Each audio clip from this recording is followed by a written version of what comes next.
आज की सबसे बड़ी खबर है, यूपी में 3 लोग, ये जो मुख्यमंत्री के साथ जो शख्स दिख रहा है इसका नाम है देवेंद्र तिवारी।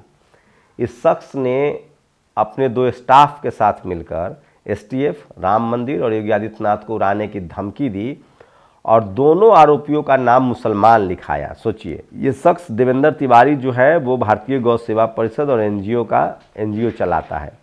अब आप कल्पना कीजिए कि ये जो देवेंद्र तिवारी नाम का शख्स है, इसने 2 लोग, एक ओम प्रकाश मिश्रा और एक ताहा सिंह को कहा कि मुस्लिम नाम से फेक आईडी बनाओ और धमकी दो।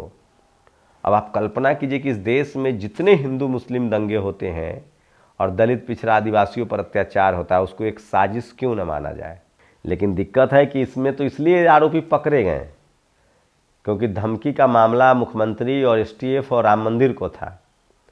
लेकिन जब दलित पिछड़े आदिवासी मुसलमानों के साथ साजिश होता है और वो जब जाते हैं, ऐसे लोग जो योगी आदित्यनाथ, एसटीएफ और मंदिर के नाम पर साजिश कर सकते हैं, वो लोग दलित पिछड़ा आदिवासी मुसलमानों के साथ क्या क्या साजिश करते होंगे। और वो लोग जब थाने जाते होंगे तो कोई कार्रवाई होती होगी, उन्हीं को उल्टा टांग दिया जाता होगा।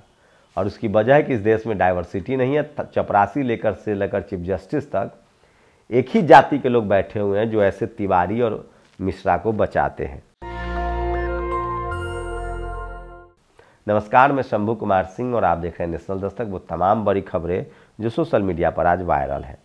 तो सबसे बड़ी खबर तो यही है वायरल में, जो मैं आपको बता रहा हूं। दूसरी बड़ी खबर है, भारत ने साउथ अफ्रीका को दूसरे टेस्ट मैच में हरा दिया है और ये सीरीज ड्रॉ हो गया है। सोचिए, शानदार है। ये खबर इसलिए बता रहा हूं कि टीम इंडिया पहले विदेशी धरती पर नहीं जीत पाती थी, लेकिन अब इसलिए जीत पा रही, सीरीज हार जाती थी, अब तो ड्रॉ करा रही है क्योंकि टीम में डाइवर्सिटी है। टीम में कोई जायसवाल है, कोई टीम में तमाम कोई सिराज है, टीम में कोई आपको बता दें कि बुमराह है।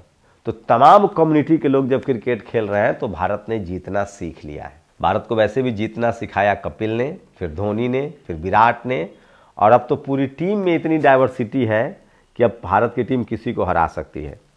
और पीएम मोदी की सेल्फी पॉइंट की कीमत बताने वाले अधिकारी का तत्काल ट्रांसफ़र कर दिया गया। न सच बोलूँगा न बोलने दूंगा, ये खबर है, फैक्ट है। सोचिए किस तरह से रेलवे में एक आरटीआई लगाई गई। उस आरटीआई से खबर मिली कि 6,25,000 में एक सेल्फी बूथ बन रहा है। जिस अधिकारी ने ये बात जानकारी दी, उसका काम है जानकारी देना, उसको ट्रांसफ़र कर दिया गया। तो क्या सरकार हर खबर को छुपा लेती है जो उसके खिलाफ हो? सवाल तो पैदा होता है। इसको लगातार मुद्दा बनाया जा रहा है। और भारत, सोचिए, ये बड़ी खबर बता रहा हूँ भी, किस तरह से सोचिए कि करनी सेना के एक बड़े नेता की हत्या हुई राजस्थान में। अब उनके एक और राष्ट्रीय अध्यक्ष हैं, करनी सेना के राष्ट्रीय अध्यक्ष डॉक्टर राज शेखावत। वो बामसेफ के मंच पर गए थे और उन्होंने कहा कि हम जातिवाद नहीं मानते। और उन्होंने जिस बोतल से पानी पिया, उसी बोतल से 52 मेश्राम ने पहले पानी पिया, फिर शेखावत ने पानी पिया। तो चलिए, कम से कम ये एक पहल तो है, लेकिन शेखावत जी को अब समझना पड़ेगा कि जातिवाद अब पावर सेंटर्स में है। पानी पीने वाला जातिवाद नहीं रहा, खाट पर बैठने वाला नहीं, मोछ पर रखने वाला। ये लोग जेल जाते हैं, ऐसे लोग जो पानी पीने से रोकते हैं, जो लोग खाट पर बैठने से मना करते हैं, लोग जेल जाते हैं। अब जो जातिवाद है वो media, judiciary, college, university, bureaucracy, business में है, उसके खिलाफ आंदोलन चलाना चाहिए। लेकिन ये भी बड़ी कोशिश है और राजपूत समाज, करनी सेना जो है लगातार जातिवाद के खिलाफ आंदोलन कर रही है। खासकर बीपी सिंह के योगदान को आप नहीं भूल सकते, अर्जुन सिंह के योगदान को नहीं भूल सकते, जिन्होंने ओबीसी को रिजर्वेशन दिया, मंडल कमीशन लागू हुआ। महाराणा प्रताप भी न्यायप्रिय राजा थे। जौनपुर में बदमाशों ने डॉक्टर टीडी सिंह पटेल को दिन दहाड़े गोली मार दी। तो सोचिए, यूपी में दलित पिछड़ों को तो उसकी जान की कोई कीमत ही नहीं है और आप कल्पना नहीं कर सकते। और सोचिए, ये राम मंदिर को बम से उड़ाने वाले आतंकवादी तेरे रिश्तेदार ओम प्रकाश मिश्रा और देवेंद्र तिवारी पर बुलडोजर कब चलेगा। सोचिए, सुधीर मिश्रा को जवाब दिया है। कन्नौज में पुलिस टीम पर हमला करने वाले हिस्ट्री सीटर मुन्ना यादव के घर पर बुलडोजर चला। अभी कोर्ट से फैसला नहीं आता, उससे पहले बुलडोजर चल जाता है। तो सवाल है कि सारे आरोपियों पर बुलडोजर क्यों नहीं चलता है। ये सबसे बड़ा सवाल है जो सोशल मीडिया पर वायरल है। वहीं प्रेम यादव के खिलाफ भी एक है। आरएसएस, विश्व हिंदू परिषद, हिंदू सेना, बजरंग दल, भगवा सेना, गौ रक्षा दल, क्या इन्हें बनारस हिंदू विश्वविद्यालय में छात्रा से बलात्कार के आरोप में पकड़े गए भाजपा आईटी सेल के कार्यकर्ताओं के खिलाफ प्रदर्शन किया? ये अश्विनी सोनी ने बड़ा सवाल पूछा है। 8 लाख कमाने वाला सवन गरीब की फॉर्म फीस 0। और 8 लाख रुपए तक कमाने वाला ओबीसी की फीस 1500 रुपये और मजदूरी करने वाले SC ST और आदिवासी की फीस 750 रुपये। ये सब आपके साथ है। आप मंदिर में लगे हैं, आपका अधिकार छीना जा रहा है। और ICSSR भर्ती का फॉर्म भरने के लिए ओबीसी को 1500 देना होगा, SC ST को 750 और इकोनॉमिक वीकर सेक्शन वाले को बिल्कुल फ्री है। तो सोचिए 8 लाख कमाने वाला आदमी इकोनॉमिक वीकर सेक्शन में आता है और उससे कोई फीस नहीं लिया जाएगा, लेकिन 8 लाख कमाने वाला ओबीसी क्रीमी लेयर है। गौतम अडानी के खिलाफ रोज राहुल गांधी बोलते हैं। उनका बेटा लगातार तेलंगाना में कांग्रेस सरकार के साथ डील कर रहा है और 569 दिन से भूख हड़ताल पर है। 10वें दिन धनंजय गुप्ता की तबीयत अचानक खराब हो गई है। हम दलित पिछड़े की क्या सजा पा रहे हैं? KP मौर्य जी, आप हमारे साथ न्याय कीजिए। अस्पताल में भर्ती कराया गया। सभी पिछड़े दलित वर्ग समाज, ऐसा क्या है कि हम पिछड़े दलित को मरते हुए छोड़ रहे हैं? तो सोचिए लगातार लगभग 500 दिनों से धरना प्रदर्शन चल रहा है लखनऊ में। और कांग्रेस में शामिल हुई आंध्र प्रदेश CM की बहन, जानिए कौन है? YS शर्मिला। तो ये भी सोशल मीडिया पर खबर है। और वहीं मुख्यमंत्री के साथ जो फोटो है, सोचिए मुस्लिम नाम से धमकी दी गई थी राम मंदिर उड़ाने की, योगी आदित्यनाथ को मारने की और उसके बाद ये भी धमकी दी गई थी कि वो तमाम लोग जो है STF को उड़ा देंगे। और वो सब निकले तिवारी, जिसका नाम है देवेंद्र तिवारी, ओम प्रकाश मिश्रा और तारा सिंह।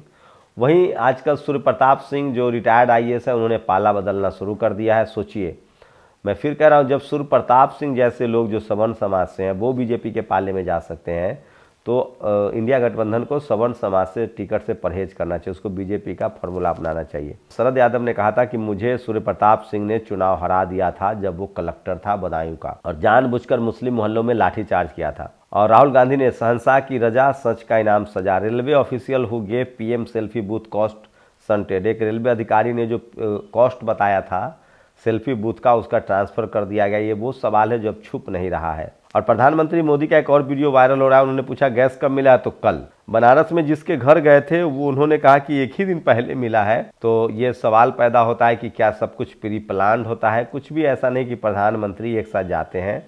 एक DD न्यूज के पत्रकार हैं श्रीवास्तव, वो जब कांग्रेस की सरकार थी तो भी चापलूसी करते थे। वो वीडियो वायरल है, रवीश कुमार ने ट्वीट किया है।